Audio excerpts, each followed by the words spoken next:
Olá a todos! Este vídeo é uma proposta para o projeto final da disciplina MO 824 do Instituto de Computação da Unicamp. Essa proposta foi feita pelo Eduardo Inarelli e por mim, Victor Ferrari.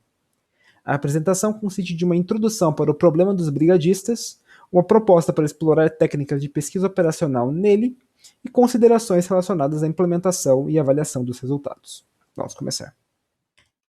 Começamos com uma introdução para o problema. O Firefighter Problem, ou Problema dos Brigadistas, foi introduzido por Burt Hartnell em 1995 e modela deterministicamente e discretamente no tempo a propagação de fogo em uma área. Essa é a motivação por trás do problema. Se um incêndio se inicia em alguns vértices e se espalha para todos os seus vizinhos a cada instante de tempo, como podemos proteger o maior número de vértices possível? Algumas suposições. Um bombeiro pode evitar com que o fogo atinja o vértice no qual ele está. Um número fixo de bombeiros está disponível em cada instante de tempo, e um vértice queimado ou salvo assim permanece até o fim do processo. Esse problema é NP completo, mesmo se a entrada for uma árvore de grau no máximo 3. O problema pode ser visto como um jogo, no qual o fogo é um jogador e a solução é outro. Neste exemplo, que temos um bombeiro por iteração e um foco de fogo, iniciamos com um fogo no vértice 1. Na iteração seguinte, ele se espalharia para todos os seus vizinhos, ou seja, 2 e 3. Antes, contudo, podemos colocar um bombeiro no vértice 2, então ele só se espalha para o vértice 3. Na iteração seguinte, nós colocamos um bombeiro no vértice 4, e o fogo está contido. Os vértices 1 e 3 são chamados de queimados. Os vértices 2 e 4 são chamados protegidos ou defendidos, e os vértices 5, 6 e 7 são chamados de salvos. Os vértices 2 e 4 também são considerados salvos, pois o fogo não conseguiu os consumir. O problema é interessante por sua relevância e flexibilidade. Ele modela um cenário concreto e pode ser adaptado para refletir outros cenários também concretos com aplicações relevantes, como epidemias. Agora que temos a intuição sobre o problema, podemos anunciar sua versão de decisão. A entrada é um grafo não orientado sem peso nas arestas, um conjunto de vértices do grafo nos quais o incêndio se inicia, o número de bombeiros disponíveis por iteração e uma constante K. A decisão a ser tomada é se existe uma estratégia para uma instância GBDK com respeito a um orçamento de D bombeiros, tal que no máximo K vértices são queimados se os incêndios começam nos vértices de B. Uma estratégia é o posicionamento dos bombeiros nas iterações. As versões de maximização e minimização do problema seguem desta. Mais formalmente, podemos introduzir a formulação matemática para o problema, como proposta por Develin e Hartke em 2007, chamada de FFM. O modelo possui dois conjuntos de variáveis binárias, BVT, que indica se o vértice V está queimado na iteração T, e DVT, que indica se o vértice V está protegido ou defendido na iteração T. Esse modelo usa a versão de maximização do problema, ou seja, a função objetivo consiste em maximizar os vértices salvos, obtidos ao se retirar do conjunto total os vértices queimados. O primeiro conjunto de restrições trata da propagação do fogo entre iterações, ou seja, se um vértice está queimado na iteração T-1, todos os seus vizinhos estarão queimados ou defendidos na iteração T. Note que este conjunto permite que os vértices estejam queimados e defendidos ao mesmo tempo. Assim, precisamos de outro conjunto de restrições para impedir que isso ocorra. O conjunto seguinte trata da coerência. Se um vértice está queimado ou defendido na iteração T-1, ele deve continuar deste modo na iteração T. O conjunto seguinte limita o número de vértices defendidos em uma iteração T, ou seja, o número de variáveis que trocam de valor em T por D. Este conjunto será importante depois. Por último, temos a inicialização do problema. Os vértices de B são incendiados na iteração 0 e todos os outros começam intocados, ou seja, nem queimados e nem defendidos. Vários trabalhos já exploraram o problema dos brigadistas desde 1995. Inicialmente com árvores de grau no máximo 3, depois para casos gerais. Alguns dos resultados mais importantes para esta proposta são os de Bloom et al. Em 2014, com uma meta-heurística de colônia de formigas, Garcia Martinez et al. Em 2015, com heurísticas gulosas, e Hu et al. Em 2015, com o uso de VNS. Em 2019, Natanael Ramos, Cid Souza e Pedro Rezende, do Instituto de Computação da Unicamp, propuseram uma mateurística para o problema, com modificações no modelo descrito. E é justamente esse trabalho que é usado como principal referência para este projeto. Uma mateurística é uma meta-heurística cuja etapa de busca local envolve a resolução de um modelo matemático. No caso, a meta-heurística escolhida foi o GRASP, com algumas modificações, entre elas uma busca local adaptativa, a construção de um pool de soluções e o uso de uma técnica de intensificação posteriormente. O trabalho também propõe um novo modelo matemático chamado de MFFM. A proposta para este projeto é explorar tanto soluções exatas, a partir dos modelos citados, quanto implementar a mateurística de ramos e possivelmente modificá-la para outras mateurísticas. As modificações propostas para o modelo consistem de fixação de variáveis e agregação de restrições. Um vértice não pode ser queimado até que o fogo o alcance, então sua variável pode ser fixada em 0 até esse instante. Podemos modificar também o conjunto que limita o número de bombeiros disponíveis por iteração, flexibilizando-a para indicar que, até a iteração t, no máximo t vezes o orçamento de bombeiros por iteração podem ser colocados.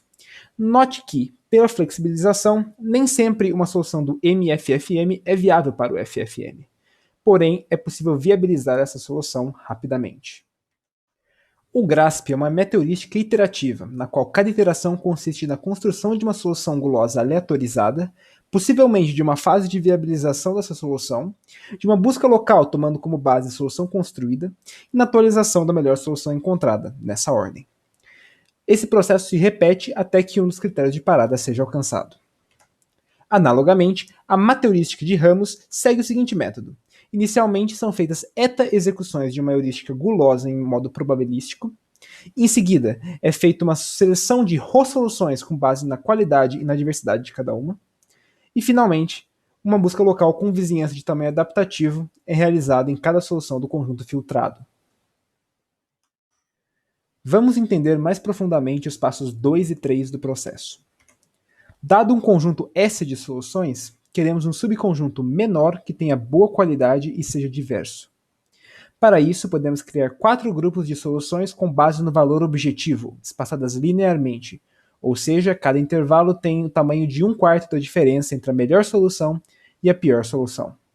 Escolhemos então as primeiras soluções dos melhores conjuntos e substituímos os elementos mais próximos da melhor solução por outros mais diversos dentre os remanescentes no último conjunto visitado.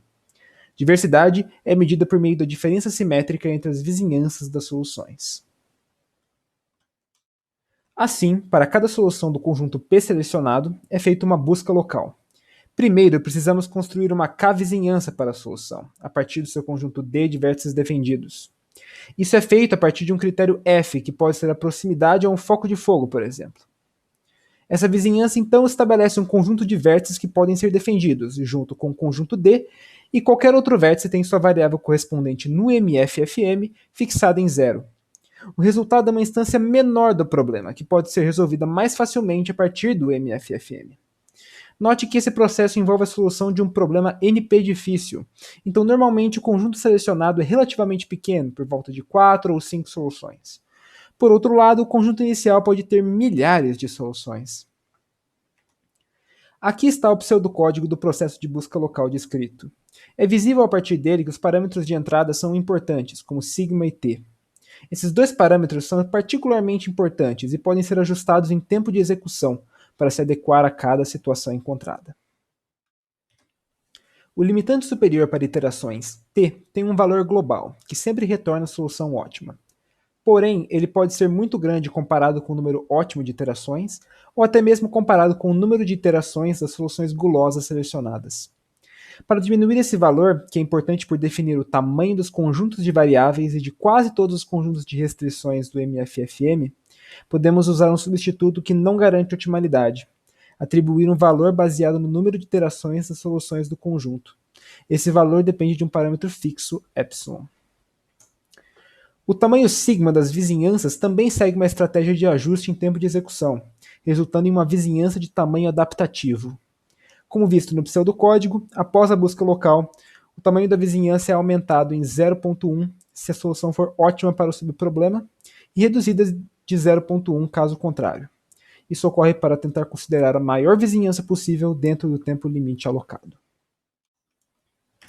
Com essas técnicas de ajuste de parâmetros, podemos ver de modo simplificado o processo de busca local em cada solução.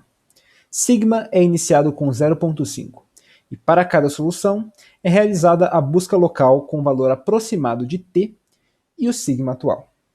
Em seguida, é feita a atualização da melhor solução encontrada e o ajuste de sigma. O processo completo também envolve o cálculo do tempo limite para cada busca local e um atraso da busca com a melhor solução do conjunto para utilizar um valor de sigma já ajustado nela. Note as semelhanças com a estrutura do GRASP descrita anteriormente. A principal diferença está no conjunto de soluções usado, que já é pré-selecionado ao invés de gerado dentro da iteração. Finalmente, uma técnica de intensificação é utilizada a partir da melhor solução encontrada no processo anterior. Antes de retornarmos essa solução como a final, realizamos uma série de buscas locais a partir dela, seguindo as mesmas estratégias de ajuste de parâmetros. Um comportamento específico desta etapa é o reinício de sigma. Se o valor de sigma se mantém entre duas iterações, como visto no algoritmo 3, ele atingiu o valor máximo, que é 1, ou o mínimo, que é 0. Então, o retornamos para 0,5. Porém, esse reinício pode ocorrer uma única vez. Se um segundo reinício for necessário, ou o limite de tempo for alcançado, ou for detectada convergência, o processo é interrompido e a melhor solução encontrada é retornada. Convergência ocorre quando, após uma busca local, a vizinhança se mantém. Essa estratégia se assemelha à técnica hill climbing. Aqui está, de modo simplificado, o pseudocódigo dessa estratégia. A variável γ é usada para sabermos se houve reinício. Além dessa variável, dos critérios de parada e do uso de uma única solução como base, o processo é semelhante ao de busca local visto anteriormente. O processo completo inclui cálculos relacionados à convergência e atualização de valores.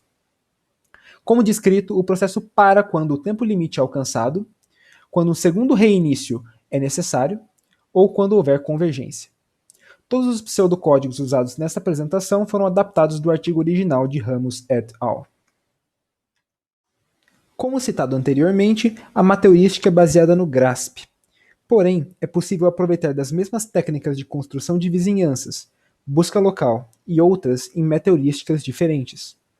As principais candidatas para essa modificação são a busca tabu e a mateurística Simulated Annealing, como sugerido por Ramos em sua dissertação de mestrado.